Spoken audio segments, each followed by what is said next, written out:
Saturday morning wasn't supposed to feel like a trap snapping shut. I was sitting with my daughter, Madison, at the small cracked kitchen table that we'd been meaning to replace for 2 years but never did. She was drawing big crooked flowers on a napkin with a purple marker, her legs swinging under the chair, not touching the ground. The sun was pouring in through the window, and the whole world outside looked too bright, too normal. It made the wrongness of what she said next even sharper, like a knife pressed slow against the skin. "Daddy, why was Mommy sitting on Mr. Cole's lap yesterday in the car?" At first, I didn't even process it. The words hung there between us, floating stupidly in the heavy morning air. Madison kept doodling, utterly unaware that she'd just set fire to the house we were all living in. I asked her again, carefully, feeling a strange pressure behind my eyes, like my skull was too small to hold what I was hearing. "In the parking lot," she added helpfully. "By the ice cream place." She was laughing a lot and he was holding her tummy. Holding her tummy. That detail hit me in the chest harder than anything. It was so stupidly intimate. Not wild, not dirty, casual. Familiar. A way you touch someone when you know you belong to each other. I nodded, made some excuse about needing to check the laundry, and stumbled upstairs, 2 steps at a time like a man running into a burning building. I found my wife, Brooke, in our bedroom, standing in front of the mirror, pinning her hair up. She was humming under her breath, her fingers quick and skilled. The kind of scene you might paint if you wanted to capture what peace was supposed to look like. My hands were trembling so bad that when I leaned against the doorframe, it rattled. She caught my reflection behind her and smiled. Bright, lazy, real enough that for half a second I almost believed it again. "Hey, babe. Everything okay?" she asked, tightening her ponytail with a sharp yank. I heard myself say, "Who's Cole to you?" Her hands froze. Only for a second, but it was enough. She blinked too slowly, smoothed her expression over like spackle covering cracks. "Just a friend," she said lightly. "Why?" "Madison saw you yesterday," I said, "sitting on his lap, laughing. Him touching you." Brooke dropped her hairbrush. It clattered on the hardwood floor, the noise jarring and wrong. She didn't crouch to pick it up. She straightened her spine, tilted her chin up, and looked at me like I was something she'd just scraped off her shoe. "So what?" she said, flat, challenging. "Not guilty, not even sorry. You were sitting on another man's lap," I said. The words tasted sour and thick. "You're married to me," she scoffed, rolled her eyes so hard it was theatrical. "Don't be dramatic," she snapped. "It was a joke." "You're seriously going to lose your mind over a joke? Grow up." There was a beat of silence, just the faint ticking of the cheap clock over our bed. Something cracked open inside me then. Some part that had been stupid enough to believe that Brooke loved me, that she respected me, that she even still saw me as anything other than background noise. "You think it's funny?" I asked quietly. Brooke crossed her arms over her chest. Defensive. Hostile. Her nails digging into her own arms. "I think what's funny is you acting like the perfect husband when you can barely hold a conversation without boring me to death," she hissed. I was tired, okay? Tired of being ignored. Tired of feeling invisible. "So you climbed into another man's lap?" I said. My voice didn't even sound angry, it sounded dead, scraped raw. She smiled then. Not sweetly. Not kindly. It was a sharp, ugly little twist of her mouth. Maybe if you paid attention to me for once, I wouldn't have had to. I stood there for a long moment, watching the woman I thought I knew spit poison like it was nothing. She wasn't sorry. She wasn't even ashamed. She was blaming me for her own betrayal like it was the most natural thing in the world. My daughter's voice echoed in my skull. Innocent, curious, oblivious to the earthquake she'd unleashed. I thought about Brooke laughing in some parking lot while Madison sat in the back seat, watching the woman who was supposed to show her how loyalty works, how marriage looks, make a joke out of everything we built. No, she wasn't going to walk away clean. Not this time. Not after what she did. And I wasn't going to stay silent. Not anymore. I didn't shout. I didn't grab anything or punch the wall like some idiot in a bad movie. I just stood there, feeling the walls tilt and shift around me, like the house itself was rejecting what was happening inside it. Brooke turned away from me, picked up her purse from the bed, and started stuffing things into it. Phone, lipstick, sunglasses. Like we were just having a little spat and she had a brunch to get to. "Where are you going?" I asked.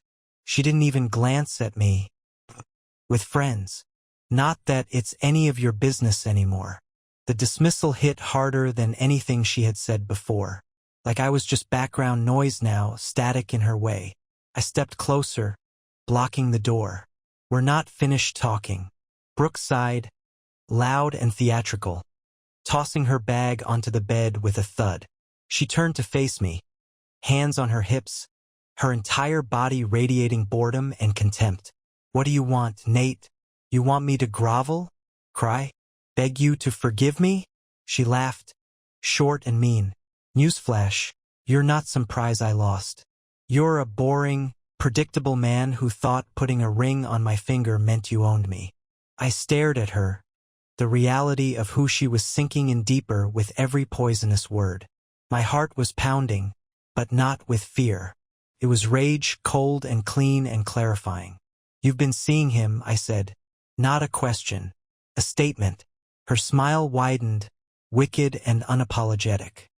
She walked toward me slowly, deliberately, closing the space between us until I could smell her perfume, a cloying, heavy scent that suddenly seemed repulsive. "And?" she whispered. "What are you going to do about it?" For a second, the room seemed to stretch, the walls breathing with me. I saw her clearly now, not the woman I married, not the mother of my child, but a stranger wearing Brooke's face. A stranger who didn't care about anything but herself. "You've been lying to me," I said, my voice dangerously low. "Lying to Madison. Destroying everything we built like it's some game." Brooke shrugged, not even pretending to care. "It was already broken. You just refused to see it." "No," I said, stepping back, refusing to let her pull me into her sick little narrative. "You broke it." The front doorbell rang suddenly, sharp and demanding, cutting through the thick air between us. We both froze. Brooke's face shifted, something flickering behind her eyes, surprise, fear, calculation. She recovered quickly, flipping her hair over her shoulder with a practiced move. "That's probably for me," she said, smiling like a cat that had already eaten the bird. I didn't move. I didn't speak. I just watched her saunter past me, grab her bag, and head downstairs with a bounce in her step like she hadn't just ripped my guts out and stomped on them. I followed, silent, my mind buzzing. She opened the door without even checking the peephole. And there he was. Cole.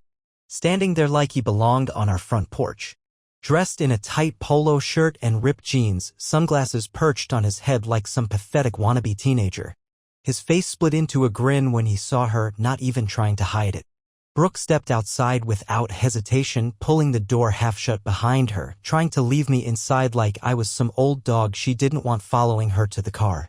But I caught the door with my hand and stepped out after her. Cole's face changed when he saw me. Not fear. Just mild annoyance. Like I was a clerk trying to stop him from shoplifting. "Sup, man," he said casually, not even pretending to be respectful. I didn't answer. I looked at Brooke, standing there in the morning light, smiling at him like a teenager sneaking out her bedroom window. "You invited him here?" I said to her, voice low and even. Brooke smirked, slipping her arm through Cole's like they were walking down some goddamn wedding aisle. "I told you," she said sweetly. "I'm done hiding."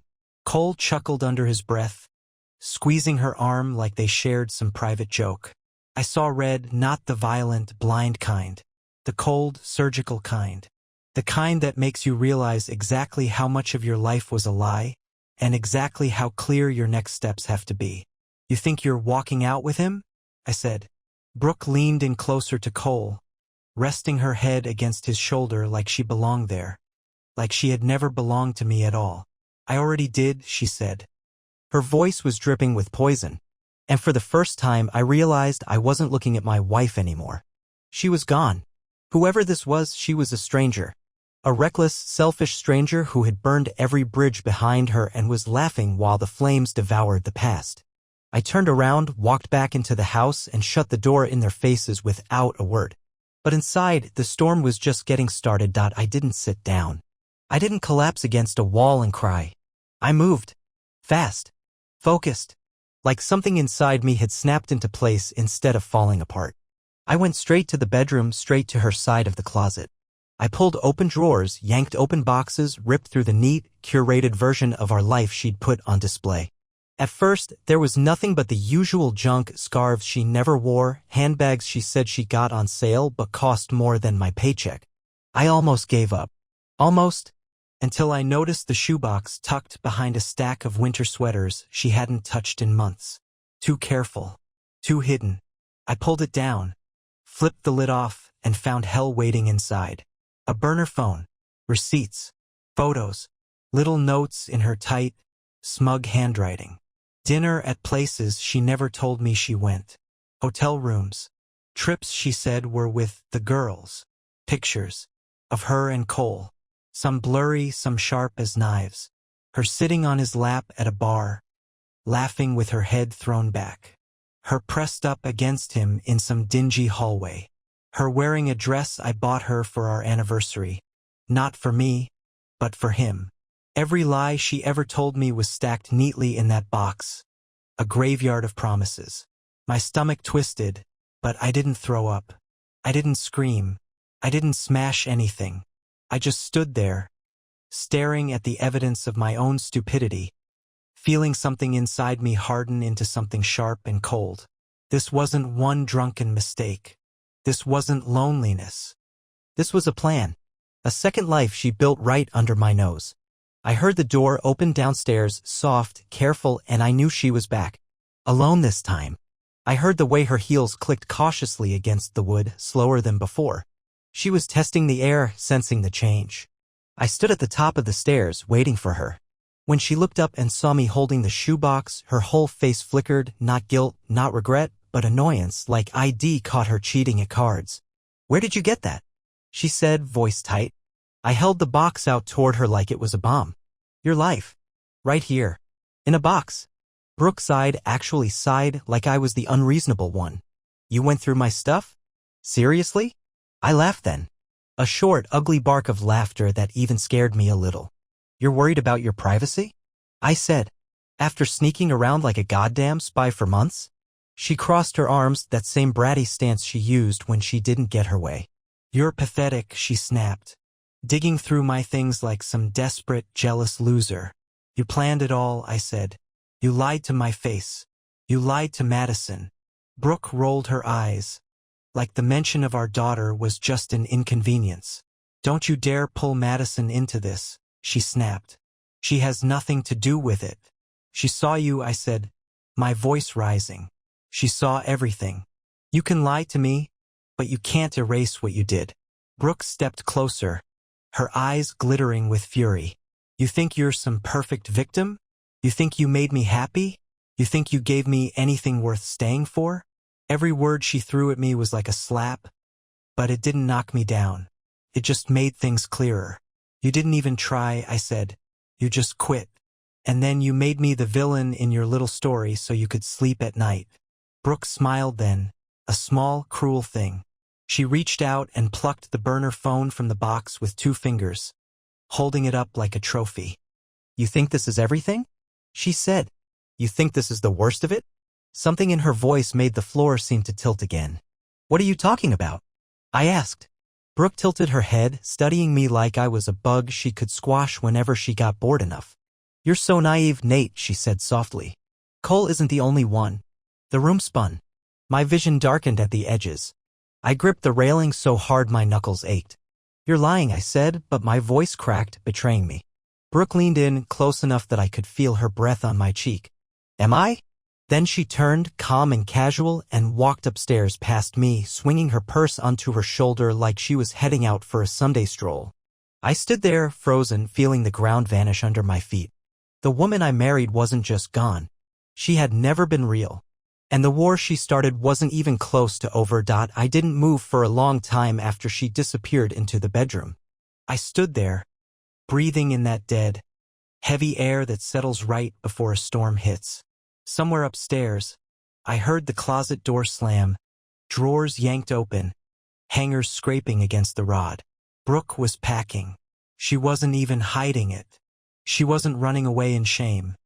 She was walking out like she was trading up, like our life together was some lease she was returning early because she got bored of the model. I finally forced my legs to work, climbed the stairs slowly, deliberately, feeling every step like it was a nail hammered into the coffin of everything we were supposed to be. She was yanking dresses off their hangers, stuffing them into a duffel bag like a thief in a hurry. She didn't even glance at me when I stepped into the room. "Don't you have somewhere to be?" she muttered, zipping up the bag so viciously the zipper caught and ripped the fabric. "Who else?" I asked quietly. She paused for just a heartbeat, just long enough for me to see the truth, then shrugged. "Does it matter?" she said, not even looking at me. "You lost the right to know a long time ago." There it was, the rewrite of history, the final betrayal. I wasn't her victim. I was her villain. It made it easier for her to walk away, to sleep with whoever she wanted, to throw away our daughter's family like it was nothing more than last season's handbag. I could have screamed, could have demanded names, dates, timelines, tried to piece together the bloody map of her betrayals. But what was the point? Even if she gave me answers, they'd be twisted, poisoned, weaponized. The truth wasn't hers to give anymore. It was mine to take back on my terms. "You're not taking Madison," I said, my voice cutting through the tension like a blade. That finally got her attention. She spun around, her face twisted in a mockery of shock. "You don't get to tell me what to do," she snapped. "I'm her mother. You're whatever you turned yourself into," I said coldly. "And whatever that is, Madison doesn't need it anywhere near her." Her mouth opened like she was about to unleash another barrage of venom, but a sharp knock at the door interrupted us. Fast, loud, urgent. Brooke's eyes widened slightly, and for the first time, I saw real fear flicker across her face. She brushed past me, almost running down the stairs. I followed, slower, keeping my distance, letting her think she had control. She threw open the door, and this time it wasn't Cole. It was a woman. Mid-30s. Tight jeans, leather jacket, sunglasses perched on her head like she just roared in on a Harley.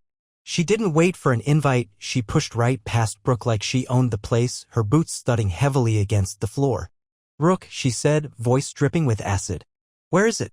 Brooke's face went pale, lips pressing into a hard, bloodless line. "You shouldn't be here," Brooke hissed. The woman laughed, a hard, ugly sound. "You think you can just steal and walk away?" She snapped. "You think you can screw over everyone and skip town with his money?" I stared at them, the words hitting me like a series of punches I couldn't dodge fast enough. "His money?" I asked. My voice was calm, but the room felt like it was spinning. The woman turned to me then, looking me up and down like she was evaluating whether I was worth the trouble. "You must be the husband," she said. "Poor bastard." Brooke tried to shove the woman back toward the door, but she wasn't strong enough. The woman stood her ground. "She didn't just cheat on you," she said to me, eyes flashing. "She stole from Cole. From his business. Thousands." I looked at Brooke. Really looked. And I realized I had no idea who she was anymore. No idea how deep the rot went. She wasn't just a liar. She was a thief. A parasite. "You set him up," I said, my voice barely a whisper. "You set him up just like you set me up." Brooke didn't deny it. She just stared at me with cold, unblinking hatred, like I was the one who had betrayed her. The woman crossed her arms, smirking. "You might want to rethink who you're protecting," she said, "because when Cole figures it out, and he's real close, it's not going to be brunch and ice cream dates anymore." Brooke lunged then, not at the woman, but at me, hands grabbing my shirt, her nails digging in like claws. "You can't let them take Madison," she hissed, pure desperation in her voice now. "You don't understand, Nate. They'll use her. They'll destroy me." I stared into her panicked eyes and felt absolutely nothing. "You already destroyed yourself," I said. Then I peeled her hands off me, one finger at a time, and stepped back. And in that moment, I knew exactly what I had to do. I didn't slam the door behind me when I left. I didn't need to. Letting it hang open behind me, letting her scramble after me like some desperate ghost, was enough. I walked straight to the garage, my brain working faster than it had in months. No hesitation. No second guessing. The trust was gone. The love was gone. All that was left was cold, precise action. I grabbed the spare car keys off the hook, slid into my truck, and peeled out of the driveway without even glancing back at the house. Brooke's shouts faded behind me like smoke from a fire that had already burned everything to the ground. My mind locked onto one thought: protect Madison. Everything else could burn. I drove straight to my lawyer's house, not his office. His house. Alan was an old college buddy who owed me more favors than he could ever repay, and he'd told me once, in a drunken moment of honesty, if you ever need to crush someone legally, you call me at home. So I did. It took 1 hour. One brutal hour sitting at Alan's kitchen table while he made phone calls, drafted emergency custody paperwork, and lined up everything I'd need to hit Brooke so hard legally she wouldn't know what hit her. Emergency custody. Asset freezes. Restraining orders if necessary. The works. Alan leaned back in his chair when it was done, looking at me with something almost like pity. You sure you want to go nuclear, Nate? He asked. I didn't even blink. She's not touching Madison again. Not after this. Alan nodded once, slow and grim. Then we make sure she doesn't. As I drove back, the late afternoon sun was bleeding across the sky, casting everything in a harsh, unforgiving light. Perfect. Let it all be exposed. When I pulled onto my street, I saw Brooke immediately standing in the driveway, pacing like a caged animal, phone pressed to her ear. She was shouting into it, frantic, desperate, her free hand pulling at her hair. Good. Let her feel a fraction of the chaos she unleashed. I parked on the street, climbed out, and walked up slowly, savoring the way her eyes locked onto me, wild and pleading. You have to listen to me, she said the second I was close enough, voice high and cracking. They're coming after me, Nate. Cole's people. His real business isn't just ice cream shops and fitness crap, it's dirty. Dangerous. You don't know what you're doing. I said nothing. Just stared at her, watching her unravel. You think you're saving Madison? She screamed. You're putting her in more danger by cutting me out. You think they won't come after you too? For a second, I almost believed her. That old reflex to protect her, to fix things, twitched in my gut.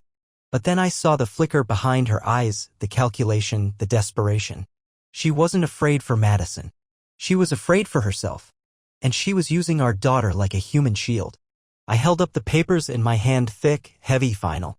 You're served, I said, tossing the manila envelope at her feet. Brooke stumbled back like I'd hit her. She bent down, hands shaking, and snatched up the papers, flipping through them. Her mouth opened and closed like a fish gasping for air. You can't do this, she stammered. Nate, please, you can't. I stepped closer, dropping my voice low enough that she had to lean in to hear it. I'm doing it, I said. You don't get to use Madison to fix your mess. You don't get to run from the fire you started and drag her through the ashes with you. Tears welled up in Brooke's eyes then. Big, glossy, theatrical tears she could summon on demand whenever she needed to play the victim. You loved me, she whispered, her voice cracking right on cue. I smiled, not kindly. I loved the person I thought you were, I said. But you're just a stranger wearing her skin. She sagged against the side of the house, clutching the envelope like it was a lifeline. I turned away without another word, walking back toward my truck. But I wasn't done. Not even close. Because as I climbed in and shut the door, my phone buzzed on the seat beside me. A number I didn't recognize. No name. No message. Just a picture. Of Madison. At the playground. Taken from a distance. The caption underneath made my blood freeze. Nice family you had. Maybe keep a closer eye this time. The world tilted, darkened, sharpened all at once. This wasn't just about Brooke anymore. This was war. And they had just made the biggest mistake of their lives. I didn't waste a second. The second I saw that picture, everything inside me snapped into a different gear, not panic, not rage.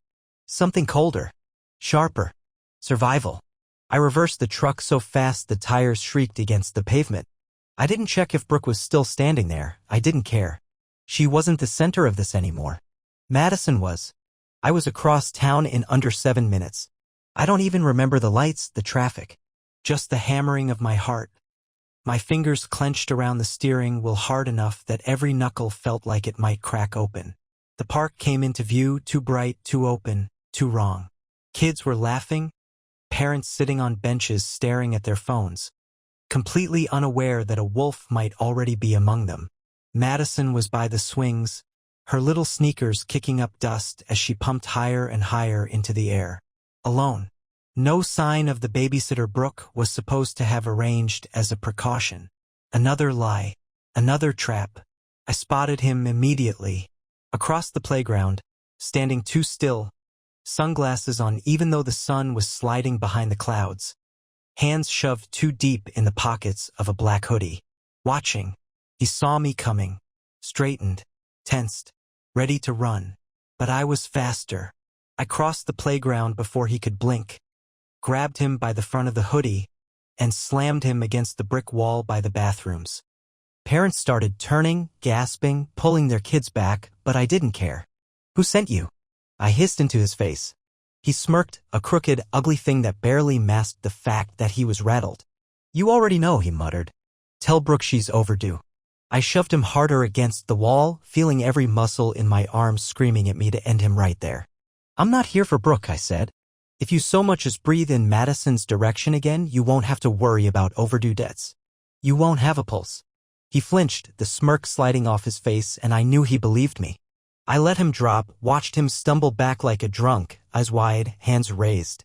"I'm just the messenger, man," he barked. "You don't get it. Brooke owes the wrong people. She thought she could outplay them. She's a joke. You're all just pieces on the board." I stepped closer, forcing him to backpedal. "Then tell whoever's pulling your strings," I growled, "that this piece fights back." He took off running, cutting across the empty soccer field and disappearing into the trees beyond. I didn't chase him. Not because I couldn't, because I didn't need to. They knew now. I was awake. Watching. I jogged back to the playground, forcing my face into something close to calm, calling Madison's name. She jumped off the swing, running toward me, her little backpack flapping against her back. "Daddy!" she shouted, beaming. I scooped her up, holding her so tight she squirmed in protest. "You okay, kiddo?" I asked, trying to keep my voice steady. "Yeah. I got so high on the swings. Did you see?" I nodded, swallowing the burn in my throat. "I saw, Maddie. You're amazing." I strapped her into the back seat of the truck, checking the mirrors a dozen times before pulling out. No tails? No watchers? For now. The second we were out of sight of the park, I grabbed my phone and made the call. Alan answered on the first ring. "Change of plans," I said, voice flat. "I need full protection orders. Immediate. And find me someone private, no questions asked. I want someone watching Madison 24/7. Alan didn't argue. He must have heard the edge in my voice. "You got it," he said. "Nate, be careful. If Brooke's involved with the kind of people I think she is, this isn't just about money anymore." I hung up, drove straight to my sister Lauren's house, a fortress compared to my place. High fences, cameras, alarms. No one was getting near Madison there without going through steel and fire. Lauren opened the door the second we pulled up. She took one look at my face, at Madison clutching her stuffed giraffe like a lifeline, and didn't ask a single question. She just nodded and ushered us in. Once Madison was settled, laughing and chasing Lauren's dog around the backyard, I sat down at the kitchen table. Hands shaking. Mind racing. Brooke wasn't just a cheating, lying manipulator. She was a magnet for danger. And now that she realized I had pulled Madison out of her reach, she would either come crawling or come swinging. Either way, I would be ready. Because whatever she thought this was, she hadn't seen what I was willing to become yet. But she would. Very soon, night came fast. The kind of night that feels too still, too heavy, like the world is holding its breath. Lauren's house sat like an island in the dark, every security light on, every door bolted, cameras humming quietly in the background. Madison had finally crashed out in the guest room after hours of cartoons and junk food, blissfully unaware of the storm tightening around us. I sat at the kitchen table alone, staring at the burner phone Brooke used to think was her secret weapon. The one I had ripped from her shoebox of sins. Alan's team had cracked it wide open. Dozens of texts, calls, voicemails. Some deleted, some just buried deep enough that she probably thought no one would ever dig them up. Every ugly truth was sitting right there in my palm, buzzing faintly with the weight of it. And then it rang. Blocked number. I stared at the screen for half a second, my stomach a solid knot of ice, then answered. For a moment, there was nothing, just breathing. Soft, jagged breathing like someone trying not to cry, or trying not to scream. Nate. Her voice, barely a whisper. Brooke. I didn't say anything. I let the silence stretch, heavy and loaded. You have to listen to me, she rushed out. I didn't mean for any of this to happen. You don't understand, they're coming for me. They'll come for you too. I never meant to hurt Madison. Still, I said nothing. You're making it worse by running. She snapped when the silence got too thick. They think you're hiding me. That you have something they want. Maybe I do, I said finally, voice dead and even. Maybe it's time they come looking. A sharp intake of breath. Fear. Good. You don't get it, she whispered. They don't just hurt people, Nate. They erase them. And you thought dragging our daughter into it was a good play? I asked. You used Madison like a bargaining chip. You put her life on the table like it was a poker game you thought you could win. I was trying to fix it. She shouted suddenly, the desperation bleeding through her fake calm like cracks in glass. I needed money. I needed out. I cut her off, finally letting the anger seep into my voice. That's all it ever is with you, Brooke. What you needed. What you deserved. What you were missing. I heard her crying then.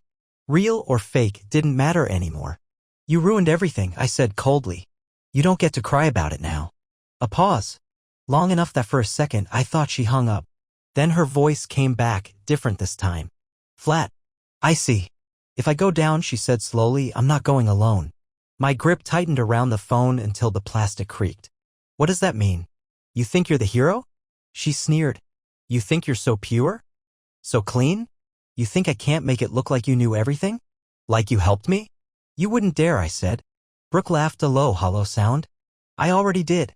And then the line went dead. I stared at the phone, heart hammering against my ribs like it was trying to escape. She wasn't just fighting to save herself. She was going to scorch the earth behind her. Drag me down. Destroy me. Leave nothing standing if she couldn't win. I heard the front door rattle downstairs, just once. A soft noise. Barely noticeable. But in that moment, every nerve in my body went white-hot. I grabbed the baseball bat leaning against the wall, Lauren's idea, not mine, and moved silently through the house. Another rattle. More urgent this time. I checked the security monitors. No car. No headlights. Just darkness. But someone was out there. Testing the door. Testing the windows. Not Brooke. Not Cole. Someone worse. Someone sent because Brooke made promises she couldn't keep. And now someone had to pay. I moved to Madison's door first. Locked it. Jammed a chair under the knob. I'd tear through the walls themselves before I let anyone touch her. Another thump downstairs, louder now. Whoever they were, they weren't leaving. And they weren't coming to talk. I tightened my grip on the bat and waited. Every muscle coiled. Every thought laser-focused. If they wanted a war, they had just kicked down the wrong door. The first crash wasn't the door. It was the window in the laundry room, tucked at the side of the house where the security lights didn't reach. Smart, fast, surgical. The moment the glass shattered, I moved. No shouting, no warning. I knew exactly what this was. Not a robbery, not intimidation. This was cleanup. I kept low, the bat gripped tight, moving like I already knew the layout by instinct. Like every step was a move I couldn't afford to get wrong. I heard the scuff of boots against tile. 2 of them, maybe 3. Fast, professional. My heart wasn't hammering anymore. It had slowed, focused. Every sound was sharp. Every shadow mapped in my mind. They were coming down the hallway, straight toward Madison's room. Toward her. The world snapped into 2 pieces then, before this moment and after. I didn't think. I acted. I came around the corner hard, swinging the bat with every ounce of fury and terror and betrayal that had been building since the moment my daughter said, "Why was Mommy kissing Mr. Cole?" The first man didn't even see me coming. The bat caught him full across the ribs, a solid, ugly crack that dropped him to one knee, gasping like a fish out of water. Before the second one could react, I was on him. He swung a fist toward my face. Fast, but panic makes you sloppy. I ducked, drove my shoulder into his gut, and slammed him against the wall so hard the drywall cracked. He let out a strangled noise, tried to grab for something in his jacket. I didn't give him the chance. Another swing of the bat right across the wrist, and whatever weapon he thought he could reach clattered uselessly to the floor. The third one, if there was a third one, bolted. I heard the back door slam open, heard boots pounding into the night. Coward. Or maybe smarter than the others. I stood over them, these two men now groaning on the ground like broken toys, breathing hard but steady. The rage that had fueled me started to cool into something worse, calculation. I knelt down, grabbed the collar of the man I'd slammed into the wall, and yanked his head up to look at me. "Who sent you?" I demanded, voice low and deadly. He didn't answer right away. Just glared, his lips split and bleeding, eyes glassy. "Brooke?" I asked. "Cole? Someone else?" He coughed, spat blood onto the floor. "You're already dead," he muttered, the words slurred. "You just don't know it yet." "Wrong answer." I dropped him like a sack of garbage and stalked toward the kitchen. Pulled open a drawer. Grabbed a handful of zip ties, the ones Lauren kept for emergency kits, camping trips, whatever. Tonight they had a better use. I tied both of them up, rough, fast, tight enough their fingers would go numb within minutes. No mercy. They hadn't come here to talk. They'd come here to take something from me. Someone. They wouldn't be getting up anytime soon. Sirens wailed in the distance now, finally. Lauren's security system had triggered the silent alarm the second the window broke. Help was coming. But I wasn't waiting for the cops to clean this up. I needed answers first. I crouched down, grabbed the bleeding man's face in my hand, forced him to meet my eyes. "Listen very carefully," I said. "You go back to whoever sent you. You tell them you failed. You tell them next time it won't be a broken rib they walk away with, it'll be a body bag." He spat at my shoes. "Good. Let them know I wasn't bluffing." The front door burst open a few seconds later. Two cops sweeping through with guns drawn, shouting commands. "Hands up. Get down. Freeze." I complied. Calm. Slow. Still. Lauren ran in right behind them, eyes wide. Madison clutched against her side, the little girl's face buried in her shoulder. I locked eyes with Madison over Lauren's shoulder, saw the fear, the confusion, the way her small hands clutched her aunt's shirt tight enough to tear it. And right there, in that moment, I made a decision so deep and final it felt like signing a contract in blood. I wasn't playing defense anymore. Brooke started this war. I was going to finish it. The two men were dragged out of the house in handcuffs, shoved into the backs of separate cruisers. One of them tried to lock eyes with me as they pushed him past, like he thought there was still a game he could win if he just stared hard enough. He had no idea the game was already over. The police tried asking questions, the standard noise. Did I know them? Had they threatened me before? Did I want to press charges? I answered enough to keep them from getting suspicious, kept my voice calm, clear, sane. But inside, a darker storm was brewing. Not panic. Not fear. Strategy. Brooke had tipped her hand when she threatened me on the phone.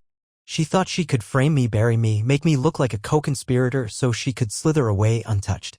And now, after sending her little messengers to test my defenses, she had just made her biggest mistake yet. After the cops left and Lauren got Madison back to sleep, bless her for acting like this was just some weird grown-up emergency, I sat down at the kitchen counter, pulled out the burner phone, and started scrolling. Every name Brooke had ever texted. Every coded message. Every half-deleted call log. I didn't just want to survive this. I wanted to end it. And then I found it. A name I hadn't seen before. Derek K. A string of frantic messages between Brooke and this Derek. Not Cole. Someone else. Someone bigger. Someone she was terrified of disappointing. Brooke. I have it, just give me time. Derek. Time's up.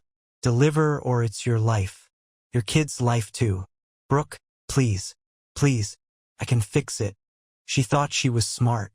Thought deleting half the conversation would protect her. But the tone, the desperation in the parts she left behind, told the real story. She wasn't just running from me. She was running from something so much worse. Good. Let them chase her. Let them tear each other apart. All I had to do was light the match. I spent the next 3 hours making calls. Quiet ones. Careful ones. Old contacts I hadn't spoken to in years. Friends of friends who lived in the gray areas of the world. Not cops. Not criminals. People who lived in between. People who could find things the police wouldn't even know to look for. By the time the sun started to bleed over the horizon, painting the sky a sickly orange, I had everything I needed. A full trace on Derek Kelman. A man with a record so dirty it would take a week just to read through the first layer. Money laundering, arms dealing, extortion, and lately, a sudden interest in small business investments, gyms, ice cream shops, little cash-heavy operations. Exactly the kind of thing Cole had gotten into. Exactly the kind of thing Brooke had jumped into bed with, thinking she was clever enough to ride the wave without getting drowned. I leaned back in the chair, the plan snapping into place so cleanly it was almost beautiful. Brooke wasn't running from me. She was running from Derek. And now, I was going to give Derek exactly what he wanted. I sent one text, one location, one time, an abandoned warehouse on the edge of town where Cole used to meet Brooke when they needed privacy. A place no one would stumble across by accident. A place perfect for tying off loose ends. Then I used the burner phone to send another text, this one to Brooke. Meet me. No cops. No tricks. Bring the ledger or we're both dead. No signature. No threats. Just bait. And she swallowed it whole. Less than 3 minutes later, she replied. Brooke. Where? I sent the address. Then I leaned back, closed my eyes for a second, and finally breathed. It was set. Brooke would come, thinking she still had some piece of leverage to play. Derek would come, thinking he could erase the last messy witness tying him to Cole's dirty empire. And I would be standing very far away, with Madison safe, with the police ready, with every single ugly truth packed neatly into evidence files. Receipts, text messages, photos, waiting to be dropped into the right hands at exactly the right moment. Brooke wanted to destroy me. She was about to find out what real destruction looked like. And she would watch it happen, knowing every second that it was her own hands that lit the match. The warehouse stood crooked and crumbling at the edge of town, tucked between dead train tracks and a field of rotting cars. A place forgotten by everyone who wasn't looking for trouble. Perfect. I parked 2 blocks away and made the last call to Alan, my lawyer. It's time, I said simply. Alan didn't waste words. He knew what that meant.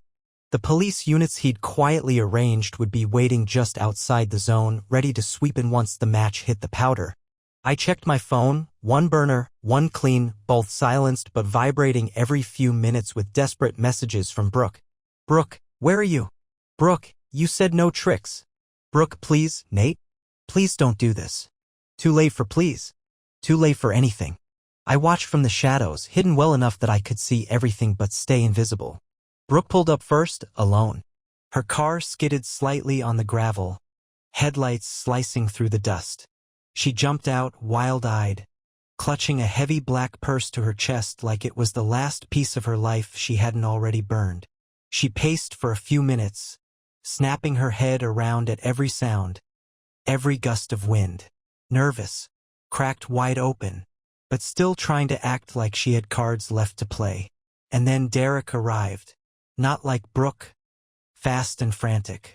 No, he arrived like death itself. Slow, deliberate, 2 black SUVs pulling up without headlights. 5 men climbed out, surrounding Derek like a living wall. Big, brutal-looking types who didn't ask questions. They didn't need to. Brooke froze when she saw him, her whole body locking up. Derek walked toward her, hands tucked into the pockets of a long coat, like he had all the time in the world. When he spoke, I couldn't hear the words, but I saw the effect. Brooke shrank, her shoulders hunching, the purse clutched tighter. She tried to talk. Beg. Bargain. Her hands moving frantically. Derek just stood there, waiting. And then she did exactly what I knew she would do. She opened the purse, pulled out a thick black ledger. Paper. Ink. Old-school accounting of dirty money that could sink half the town if it got into the wrong hands. Brooke had been keeping it like a get-out-of-jail card, thinking she could trade it when things got bad enough. Except now there was no trade. No escape. Derek took the ledger from her, flipping through it with slow, clinical boredom. Then he nodded once to his men. Two of them grabbed Brooke. She screamed. Not words, just a raw, terrified sound that echoed off the dead steel walls. They yanked her backward toward the SUV. She kicked, fought, but one of them hard enough to make him curse and slap her across the face. It didn't help. She was going in that car, one way or another. And she knew it. Brooke twisted her head wildly, searching the shadows. For me. For someone. For anyone who might still care enough to save her. She found nothing. And in that split second before they shoved her into the back seat, our eyes met. Across the gravel, across the ruins of everything she destroyed. She saw me. She knew. I didn't move. Didn't blink. Didn't lift a single finger to stop what was coming. Because she had made her choice a long time ago. The SUVs peeled away in a spray of dust, disappearing into the night with Brooke inside. Gone. I waited 2 minutes, heart hammering steady in my chest, and then I made the final call. Ellen again, waiting for my word. Go. And like a chain of falling dominoes, it all triggered. Police cruisers roared into the warehouse lot, sirens screaming to life. An unmarked van full of feds barreled in right behind them. Helicopters slicing the air overhead, spotlights cutting into every shadow. No one was escaping. Not Derek. Not his men. Not Brooke. It was over. I drove away before they even finished the first round of arrests. I didn't need to see her dragged out of that SUV in cuffs, crying and screaming about how it wasn't her fault. I already knew how that show would end.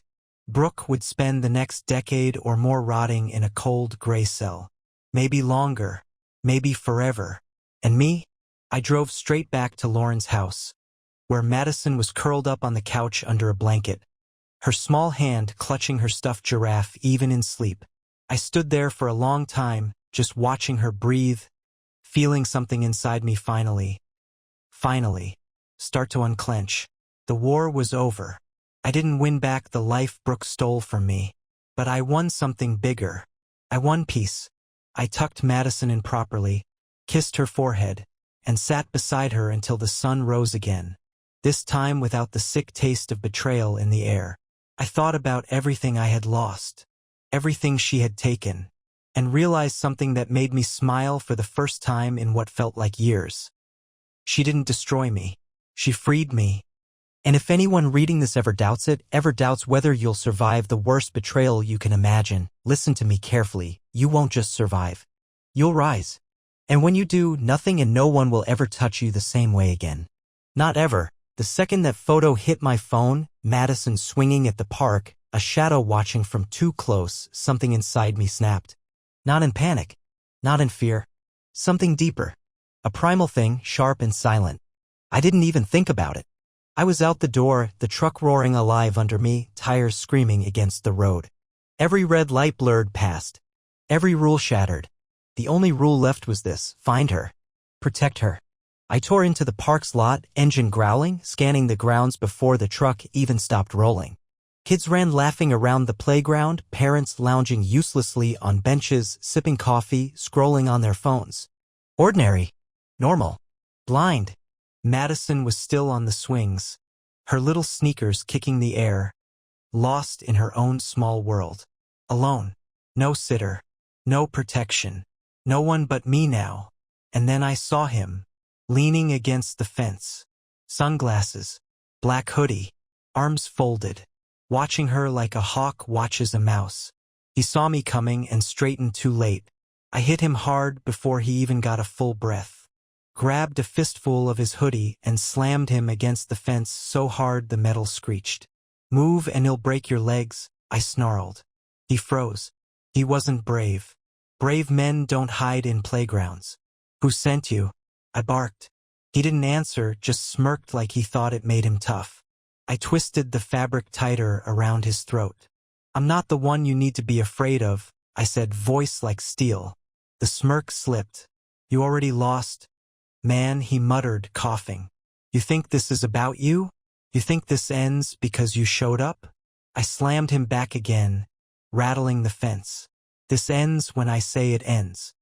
He coughed out a bitter laugh. Tell Brooke she bought you a death sentence. And you're too stupid to even know the price. Then he shoved me off just enough to slip away, vanishing between the trees beyond the parking lot like a coward with a head start. I let him run, because I already had what I needed. I rushed back to Madison. She jumped off the swing, laughing, reaching for me with no idea how close danger had gotten. I knelt down, pulled her into my arms, holding her so tight she squirmed. "You okay, Maddie?" I asked, forcing my voice to stay light. "Yeah, Daddy. I was flying." "You sure were," I said, smiling against the burn in my chest. "Let's go get some ice cream, huh?" She cheered and we got out of there fast but calm, normal to everyone else. But in my mind I was already plotting the next steps like chess moves. By the time we pulled into Lauren's driveway, high fences, floodlights, security cameras at every corner, I had already called Alan. I didn't waste time explaining. He heard it in my voice. "I want custody. Now. Emergency petition. I want security assigned. Armed if necessary." Alan didn't argue. By the time Madison was safe inside, curled up on Lauren's couch, coloring a crooked family picture with a crayon in her tiny hand, I was sitting at the kitchen table, staring at my phone. I wasn't scared anymore. I wasn't confused anymore. Brooke hadn't just cheated. She hadn't just lied. She had thrown gasoline over everything we built and smiled while she dropped the match. And now she had brought hell to my doorstep. So fine. If she wanted to burn everything down, I would make damn sure she was the first to feel the flames. Night crushed the house under a thick, heavy silence. Lauren triple-checked the doors and windows, paced the halls, muttering about backup generators and emergency exits like she was preparing for a siege. I didn't stop her. She wasn't wrong. I sat at the kitchen counter, watching Madison sleep through the baby monitor on the counter. Her small form bundled in blankets, breathing steady and soft. It was the only thing still breathing soft in my world. The burner phone vibrated once against the counter. Unknown number. No hesitation. I answered. Brooke's voice slid through the line, shaky and broken in a way that used to trigger something protective in me. "Not anymore. You have to listen to me," she said, words tumbling over themselves. "They think I'm hiding something. They think you have it now. They're watching you, Nate." I said nothing. Let her talk. Let her dig. "I didn't mean for this to happen," she hissed. "They were just supposed to invest, that's all. I was fixing everything, Nate. For us." I almost laughed out loud. "For us." "Save it," I said, voice flat. "You gambled with everything that mattered. You lost." Silence on the line. Then something darker crept into her voice. "You don't know what you're doing," she said quietly. "You think you're protecting Madison. You're not. You're just making her a bigger target. You already made her a target the day you chose greed over your own family," I said. Brooke's breathing got faster, harsher. "If I go down," she whispered, "I'm not going alone." "You won't have to," I said coldly. "I'll make sure you've got plenty of company." A long, shaking breath from her side. "I can ruin you, Nate," she spat suddenly. "I can make it look like you were part of this. That you helped hide the money. That you won't," I interrupted. "Because you'll be too busy fighting for your life." Another sharp silence. "You always underestimated me," I said. "You thought I'd break. Crawl. Beg you to explain away the lies." I leaned back in the chair, watching Madison roll over in her sleep, clutching her stuffed giraffe tighter. "But you forgot one thing, Brooke," I said, voice low and calm. "When you have nothing left to lose, you finally see everything clearly." I hung up without waiting for her answer. Let her choke on the silence. The phone rang again within seconds. I let it ring. She didn't get my time anymore. Instead, I dialed Alan on the clean phone. "Get ready," I said. "We're pulling the last trigger tonight." "You sure you're ready for this?" Alan asked. Not hesitation, just making sure I understood there'd be no rewinding after this. I looked around the house. The alarms. The locks. The silent rooms. My daughter sleeping down the hall, the only thing left from the life I built before it burned to ash. "I was born ready," I said. I hung up and moved through the house fast, grabbing the pre-packed go bag Lauren had helped me stash earlier. Documents. Cash. Spare keys. Clean IDs. Everything prepped for a fast, permanent move if things went sideways. I slung it over my shoulder and stood for a long second by Madison's door, listening to her slow breathing. It wasn't just about fighting Brooke anymore. It was about making sure Madison grew up never having to look over her shoulder. Never having to wonder why the people who were supposed to protect her fed her to wolves instead. It was about winning. Not for revenge. Not for ego. 4 piece. Outside, tires crunched gravel. Not police. Not friends. They were here. I grabbed the bat again, heavier than before in my hands, but still perfect, and moved into position. Let them come. I wasn't running. Not anymore. The first crash shattered the kitchen window. Fast, surgical, trained. No warning, just the crack of glass and the cold air flooding in. I didn't freeze. I didn't shout. I moved. I pulled Madison's door shut, slid the lock, jammed a chair under the handle just like before. She wouldn't even wake up if I was fast enough. She didn't need to see what was coming. Another crash downstairs, the back door this time. Metal scraping with splintering. 2 entry points. At least 3, maybe 4 men. Coordinated. Good. Let them think they had the numbers. I moved to the top of the stairs, back gripped low and loose in my hand like every instinct in my body had been waiting for this moment for months. They came fast. Heavy boots on the hardwood, dark shapes moving through the living room, splitting up automatically to sweep the house. Efficient. Cold. No wasted movement. The first one didn't even see me until it was too late. As he turned the corner at the bottom of the stairs, I came down 3 steps in a single stride and drove the bat straight across the side of his head. A clean, ugly crack. He dropped before his weapon even cleared its holster. The second was faster. He swung for me, some kind of heavy flashlight clutched like a club. I ducked, shoulder-checked him against the wall, then jammed the bat into the soft part of his gut, folding him over like a paperclip. He dropped hard, wheezing. No time to celebrate. Footsteps thundered behind me. More coming. I bolted back up the stairs, not retreating, but drawing them in. Making them climb toward me, bottlenecking them. Stupid. Desperate. Just like I wanted. Another one came into view at the top of the stairs, a tall bastard with a buzz cut and murder in his eyes. He swung something, a tire iron, maybe, but it was wild, reckless. He was expecting fear. Instead, he met the end of the bat square across his wrist. He howled, dropping the iron. I didn't stop. Another strike, ribs, then collarbone, until he crumpled against the railing. 3 down. 1 left. I caught the last one out of the corner of my eye as slipping around the side hallway moving toward Madison's room. No. Not her. I exploded down the hall after him, boots pounding the wood, rage boiling so hot it burned everything else away. He kicked at the locked door once, twice, the chair inside holding, the lock splintering but stubborn. He didn't get a third try. I tackled him full force from behind, driving us both into the wall. Felt his breath whoosh out of him as we smashed into the drywall, the sound of impact sharp and satisfying. We hit the floor in a twisted heap, both scrambling. He swung wild again, a blade flashing silver under the hallway light. I grabbed his wrist, twisted until the knife clattered to the floor, and slammed his head into the floorboards once, twice, until he stopped fighting. Heavy breathing. Blood dripping. Silence. I stood slowly, every muscle singing with fury and adrenaline, staring down at the wreckage. The house reeked of sweat, blood, and the sharp chemical sting of broken things. But Madison's door stayed closed. And she stayed safe. Sirens again in the distance, this time no accident. Alan had sent them before I even made the call. He knew. They barreled in within minutes, flashing lights, shouted commands, guns drawn. I dropped the bat at my feet, raised my hands calmly, backed away from the unconscious bodies scattered across Lauren's floor like broken chess pieces. An officer grabbed my arm roughly, shoving me against the wall, barking questions, but Lauren stormed in seconds later, screaming at them, waving paperwork. They let me go fast when they realized who I was and who the real criminals bleeding out on the floor were. Paramedics started dragging the men out on stretchers. The police swarmed the house, cameras flashing, radios buzzing. I didn't move. I just stood there at the end of the hallway, staring at Madison's door, breathing hard, chest aching with the weight of it all. She was safe. For now. But this wasn't over. This was just the middle.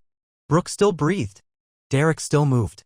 And if they thought for a second that tonight scared me, they were about to learn what real fear felt like. Because this wasn't about defense anymore. It was about ending it. On my terms, they treated me like a suspect for exactly 20 minutes. Standard protocol, they said. Standard procedure. I didn't argue. I sat on the front porch steps of Lauren's house, wrapped in a blanket I didn't need, blood still drying on my knuckles, watching the red and blue lights spin across the dark lawn like some broken carnival ride. Inside, Madison slept on, thanks to Lauren, who sat with her, reading fairy tales like the world wasn't burning down outside. When the police finally realized the truth, when they started bagging weapons and collecting DNA from the intruders sprawled across the hallways, I stood up, shrugged off the blanket, walked back into the house like it was already mine again. Because it was. This house, this family, this fight, it all belonged to me now. Brooke had tried to break it, tried to break me. But she underestimated what grows in the ashes of a man who's got nothing left to lose. I grabbed the burner phone, dialed the number Alan had given me earlier. 1 ring, 2, then a gruff voice, full of sandpaper and suspicion. "You ready to move?" he said. "Yeah," I said. "It's time." The man gave a low chuckle. "She's not gonna know what hit her." "Good," I said. "I want her to feel it coming. I want her to know." We hung up.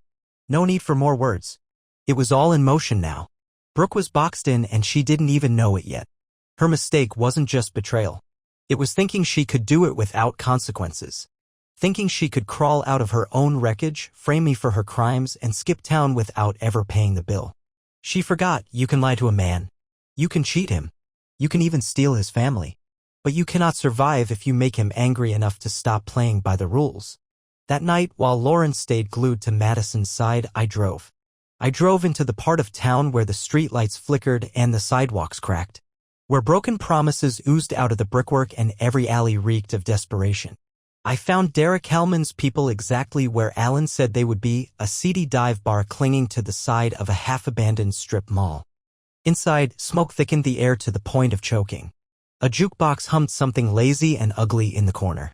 Every head turned when I walked in. Good. Let them look. I headed straight for the back booth where 2 of Derek's middlemen sat nursing beers and pretending not to watch the door.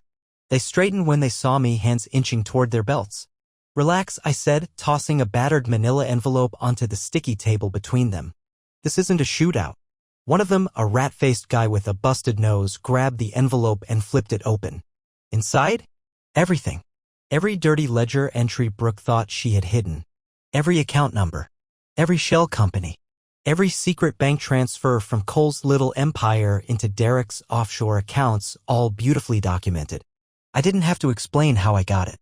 Brooke's arrogance left trails wide enough for anyone willing to dig. And I dug like a man who wasn't afraid of what he'd find. The rat-faced man whistled low under his breath. The other one leaned forward, eyes narrowed. "What's the catch?" he muttered. "No catch," I said. "Just make sure Derek knows Brooke is the reason this mess is on his doorstep. Make sure he knows she's the reason the cops are sniffing around now." "And you?" the second man asked, a little edge in his voice. "Where do you fit in?" I smiled, not kindly. "I'm just the guy who's making sure the right people get what they deserve." They didn't ask more questions. They didn't need to. The envelope was enough. They would take it back to Derek. Derek would put the pieces together. And Brooke? She would have nowhere left to hide. Not with the police closing in. Not with Derek gunning for her. Not with every escape route burning behind her. She was going to stand alone, exposed under a sky that was suddenly very cold and very empty, exactly where she belonged. I left the bar without looking back. The door swung shut behind me with a final, satisfying thud. Back in my truck, I sat for a minute staring at the night stretching out in front of me. For the first time in months, I felt nothing. No rage. No fear. No sorrow.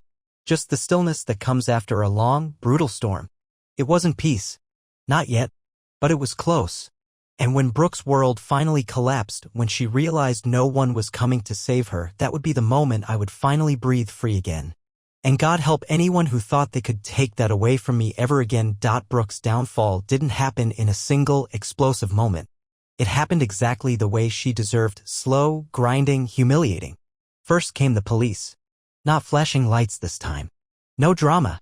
Just 2 quiet detectives in plain clothes knocking on her condo door early in the morning, waking her up from whatever paranoid half-sleep she'd been drowning in. They had a warrant. They had questions. They had the ledger I made sure got into the right hands. The same ledger that now painted her as the thread connecting Cole, Derek Hellman, and half a dozen dirty operations crumbling under federal investigations. They let her dress. Let her pretend she still had dignity. Let her think she could talk her way out of it. She tried, of course. She cried. She ranted. She accused. She even tried spinning some sob story about how she was a victim, how Cole manipulated her, how she was forced into everything. But it didn't matter. Not with the documents. Not with the messages pulled from her burner phones. Not with the terrified little voice recordings where she practically begged Derek's men to give her more time, all neatly archived, all neatly packaged. They cuffed her on her front steps while half the neighbors watched through their curtains. No one spoke up for her. No one defended her. No one cared. And me? I wasn't there to see it. Because I was already gone. I stood miles away on a different porch in a different town, holding Madison's small hand while she giggled and pointed out birds overhead. A new place. A clean slate. Somewhere Brooke's shadow would never reach again. Alan called me from outside the courthouse 2 days later. It's done, he said simply. They're keeping her without bail. She's going to turn on Derek, but it won't matter. Neither of them is walking away clean. Good, I said. You want the full rundown? He asked. No, I said. I already know how it ends. Alan was silent for a beat. She asked about you, he said finally. Tried to say you were part of it. Tried to paint you as dirty. I laughed low and real for the first time in months. Let her, I said. No one's buying her stories anymore. He hung up. I tucked the phone away. Turned back to Madison, who was now crouched in the grass, inspecting a ladybug like it was the most fascinating thing in the universe. Freedom wasn't a roar. It wasn't some dramatic moment with fireworks or applause. It was this, the quiet, the peace, the air without weight pressing down on me, the silence without knives hiding inside it, the future without shackles dragging behind my feet. And for the first time in what felt like forever, I knew something deep in my bones. I had won. Not just against Brooke. Not just against Derek. Against the entire poison they tried to flood my life with. I knelt down beside Madison, watching her tiny fingers guide the ladybug onto a stick. Hey kiddo, I said. She looked up, big innocent eyes wide and trusting. We're safe now, I said, smiling. For good. She smiled back. Pure. Untouched by all the filth that Brooke tried to drag us through. And in that smile, I found something better than revenge. I found peace. Real peace. The kind no betrayal, no lie, no monster could ever touch again. And this time I wasn't letting anyone, take it from us.